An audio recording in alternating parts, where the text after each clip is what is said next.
We're in Teglio, where my family's from, and we're just about to pick up my sister and her husband Dan from the train station. Hey! I'm already crying. How are ya? How you doing, man? I'm so See ya. sorry. No, that's okay. We spent just over 1 week with my beautiful Italian family, and sadly only 3 of those days with my sister and brother-in-law. We were fortunate enough to visit when Ferragosto was celebrated, an Italian public holiday and family feast. We had countless delicious meals shared over our week's stay, but this one in particular was very special. All of the fruit and vegetables were handpicked from the family's garden, and on this day we got to make pasta from scratch with my amazing cousin.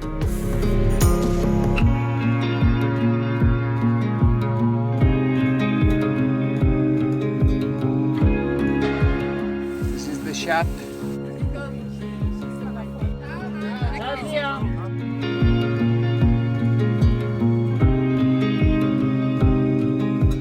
After our troubles in Switzerland with the brakes, we had to fork out a lot of money and get just the brake pad fixed because we didn't want to pay more in Switzerland. Now that we're in Italy, we've gone to the family's local mechanic, and they are amazing. They let us park up literally in their driveway. The van's on blocks at the moment. We're waiting 1 day for the rota. So for tonight, we are sleeping in the van at the mechanic's workshop. So really thankful. Really feeling grateful for the people that we know, but also the amazing people that just are generous and help out people in need.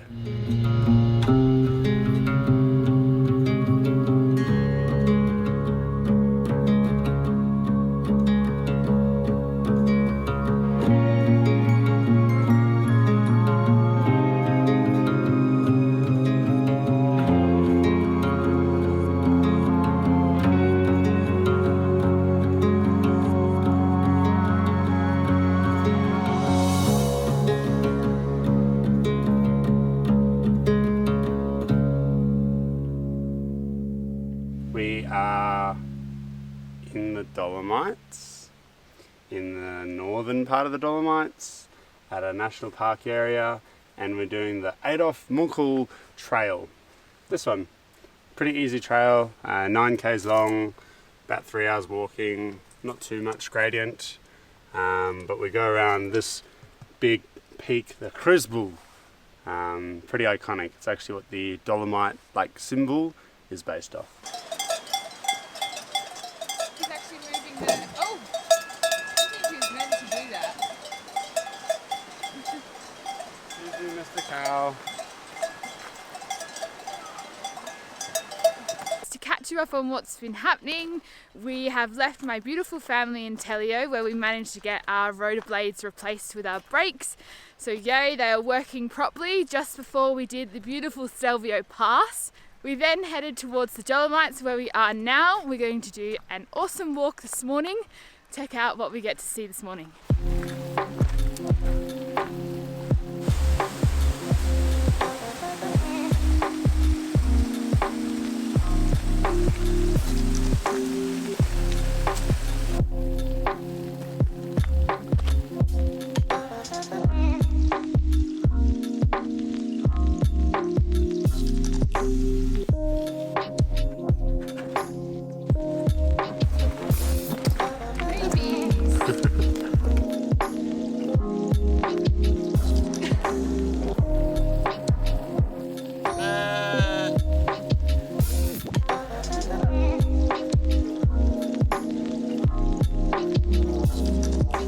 Kilometers done.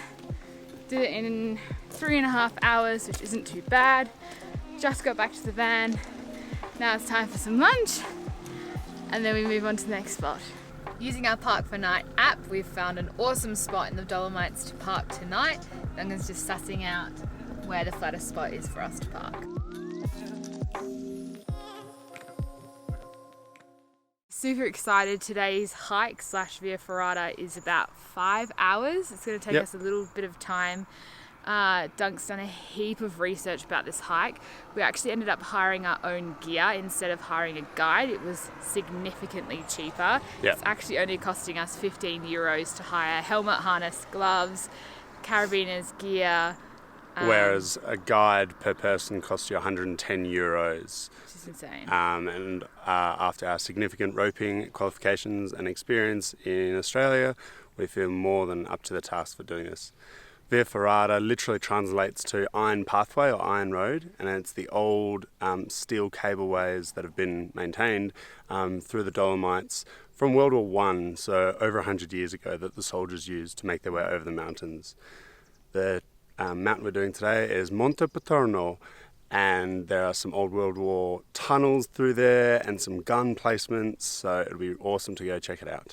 So our van's parked there, and we caught a bus to Refugio Aronzo, which is behind this, and then we've just hiked to Refugio Lavaredo, and we're going to take this path all the way to Refugio Locatelli, and then you go up the spine, up the ridge, through some World War II, World War I tunnels, and then through the Via Ferrata, around the side, and then come back down, back to where we are now.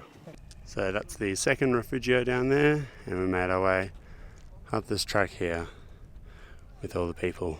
And now, up and over the saddle, and that's our summit up there, Monte Paterno.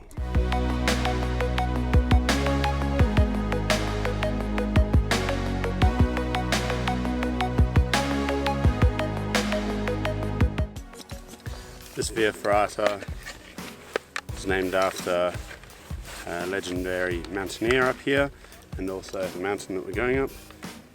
It was also used in World War I, the original World War.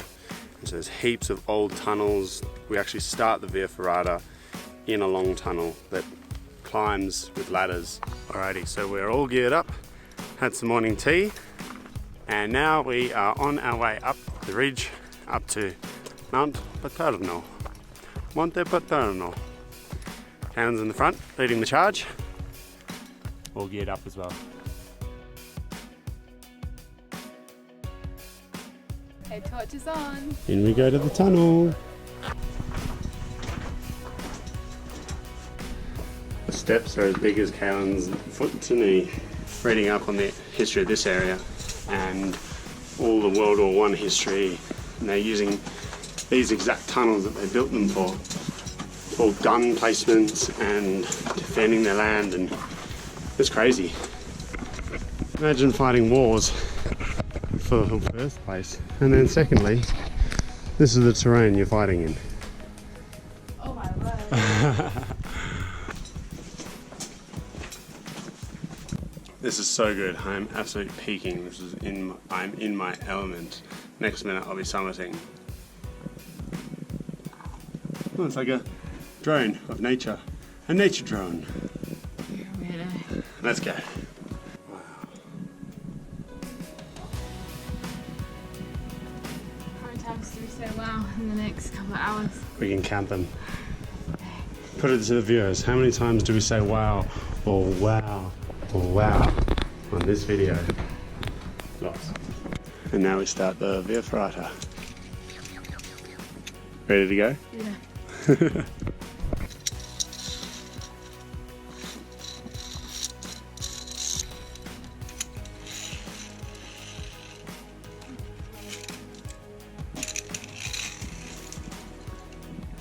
don't know if you can tell on the camera how steep it is, but it's steep and pretty exposed. We're just going up, up, up. That's insane. Traffic going both ways as well, and it's a single cable. Thoughts so far? It's good. It's actually a lot of fun.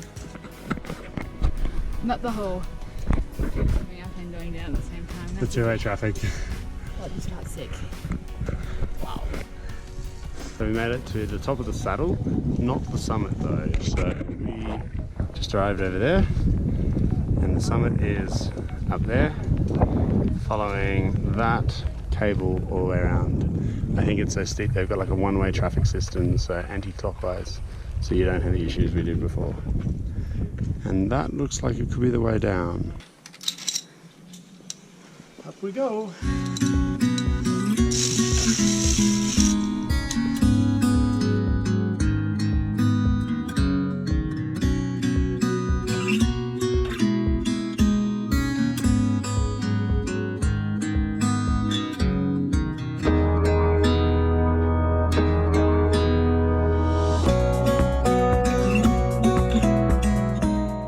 See you later.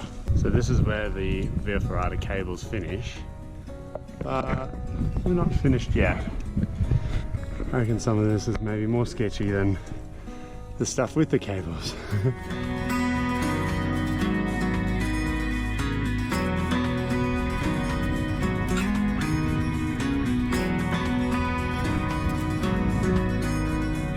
We made it to the top. I think we're 2,600 meters or something up. Just insane. Mountains all around. Incredible. Just massive limestone columns coming out of everywhere. Pretty cool. Very cool. And we came from all the way down. That was the second refugio. We started round the corner. Where we showed you guys the map.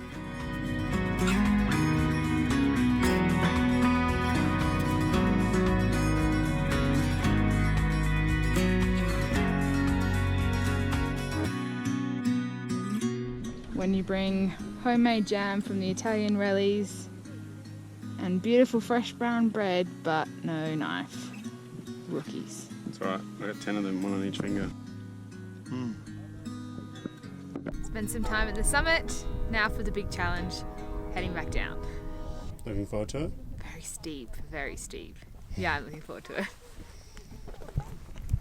It involves a really gross, chossy, rocky, scrambly gully and quite a sharp descent down, and then a few more cables, a couple more tunnels, and then we're back on the path that we started on.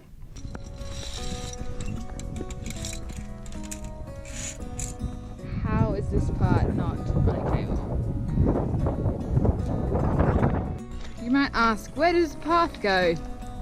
Yeah, well, it wraps up and around the top of that peak.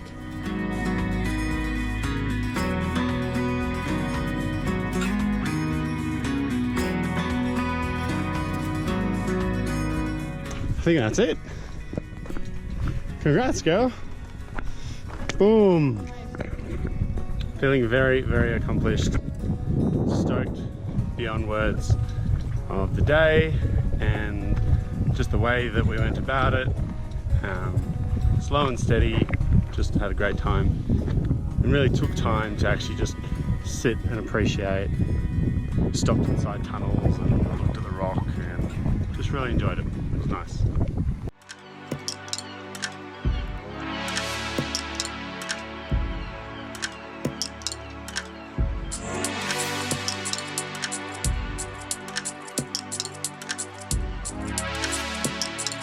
Welcome to Venice. We left the beautiful Dolomites yesterday and we headed south.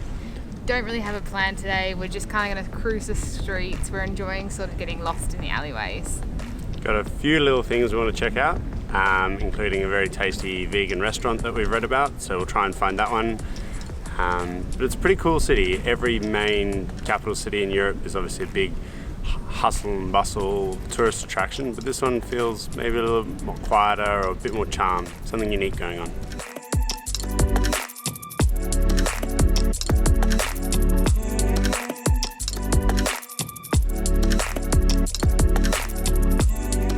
Up until now we've been wandering around and it's been pretty quiet. Empty alleyways, a few people, we'll turn around the corner and there'll be a few more people and then we enter here, St. Mark's Square. Yep, we're back in the tourist hub.